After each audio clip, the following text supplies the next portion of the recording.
Hello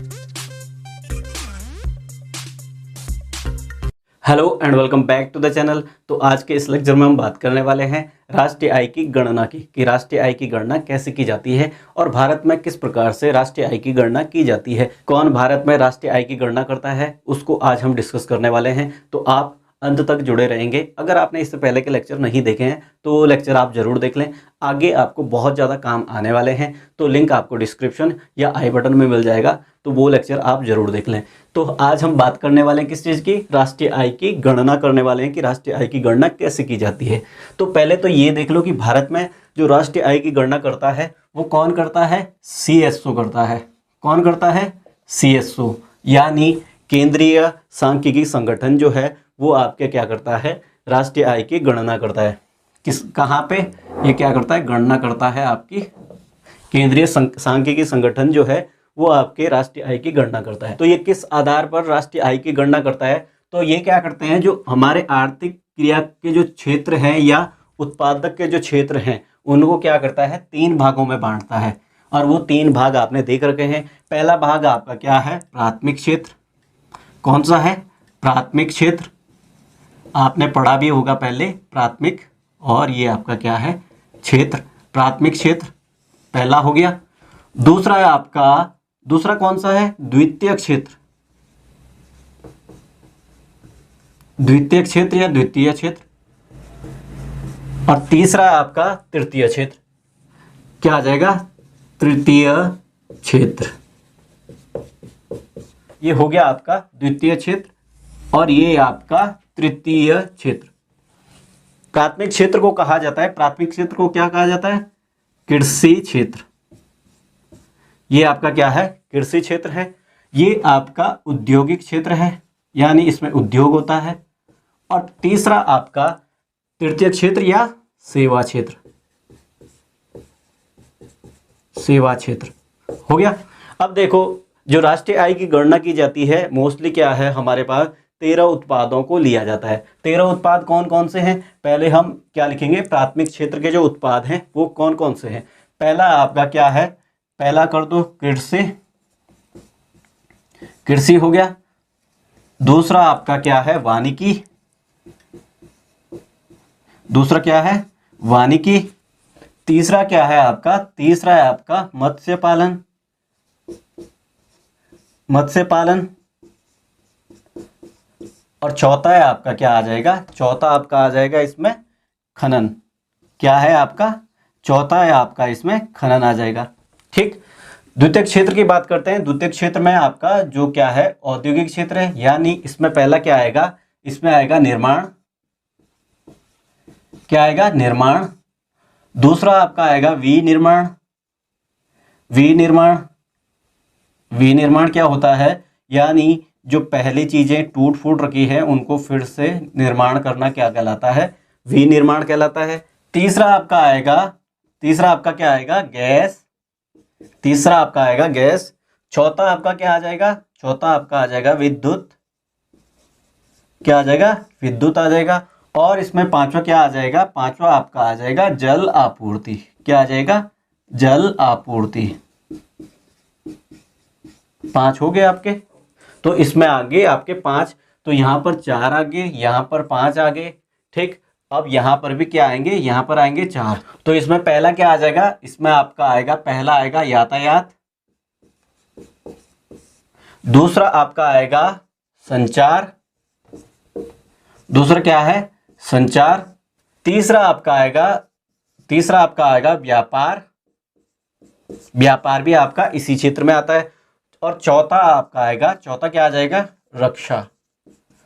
तो ये रहे आपके 13 जो उत्पादक क्षेत्र हैं, यानी जो आर्थिक क्रिया के जो 13 क्षेत्र हैं उनके आधार पर राष्ट्रीय आय की गणना की जाती है। इसमें क्या है, आपके 4 क्षेत्र हैं आपके, कृषि, वानिकी, मत्स्य पालन, खनन। और ये देखो द्वितीय क्षेत्र में कौन कौन से हैं, द्वितीय क्षेत्र यानी औद्योगिक जो क्षेत्र है, ये क्या करता है, इसको ये वाला जो इसको क्या देता है, ये वाला कच्चा माल देता है। मतलब प्राथमिक क्षेत्र जो है वो द्वितीय क्षेत्र को कच्चा माल देता है, या और तृतीय क्षेत्र आपको पता है सेवा क्षेत्र कहलाता है, ये तृतीय क्षेत्र। देखो दूसरे वाले क्षेत्र की अगर बात करें तो इसमें क्या है, निर्माण, विनिर्माण है, गैस है आपका, विद्युत है और जल आपूर्ति।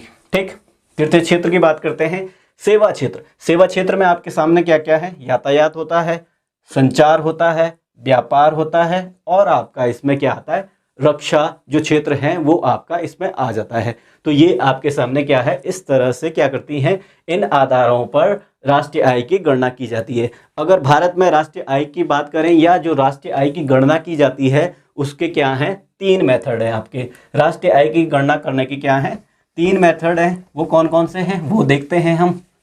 तो राष्ट्रीय आय की गणना करने के आपके सामने 3 मेथड होंगे। कौन कौन से होंगे उसको अभी डिस्कस करते हैं। तो 3 मेथडों की जो हम बात करते हैं, इससे पहले हमने क्या पढ़ा था, चक्रीय प्रवाह पढ़ा। हमने क्या पढ़ा, चक्रीय, हमने पढ़ा चक्रीय प्रवाह। ये चक्रीय प्रवाह पढ़ा था ना हमने। तो चक्रीय प्रवाह कैसे पढ़ा था हमने, उसमें था आपका उत्पादन, उत्पादन था आपका, ठीक। फिर क्या था, फिर उत्पादन से आय बनती है। दूसरा क्या था आपका, आय, और फिर क्या था, व्यय। ये था ना आपका, ये था आपका सर्कुलर फ्लो जो था, ये था आपका। तो वहीं पर क्या करें कि जब राष्ट्रीय आय की गणना की जाती है तो यही क्या है, राष्ट्रीय आय की गणना करने के 3 मेथड होते हैं। कौन कौन से, एक है आपका उत्पादक मेथड या उत्पादन का मेथड, इसको क्या कहा जाता है, उत्पाद विधि। पहली क्या है आपकी, पहला क्या है, उत्पाद विधि। उत्पाद विधि पहला आपका क्या हो गया, उत्पाद विधि। दूसरा आपका क्या है, आय विधि। दूसरा क्या है, आय विधि। और तीसरा आपका क्या है, तीसरा आपका व्यय विधि। तीसरा आपका हो गया व्यय विधि। अब बात करते हैं उत्पाद विधि। उत्पाद विधि क्या होती है, उत्पाद विधि जो होती है वो जीडीपी से संबंधित होती है। जैसे हमने जीडीपी में पढ़ा, उसमें क्या है, वस्तुओं को शामिल किया जाता है। तो उत्पाद विधि की बात करते हैं, ये वाला हम यहाँ ले लेते हैं, पहला नंबर देख लो, उत्पाद विधि क्या आ गया, उत्पाद विधि।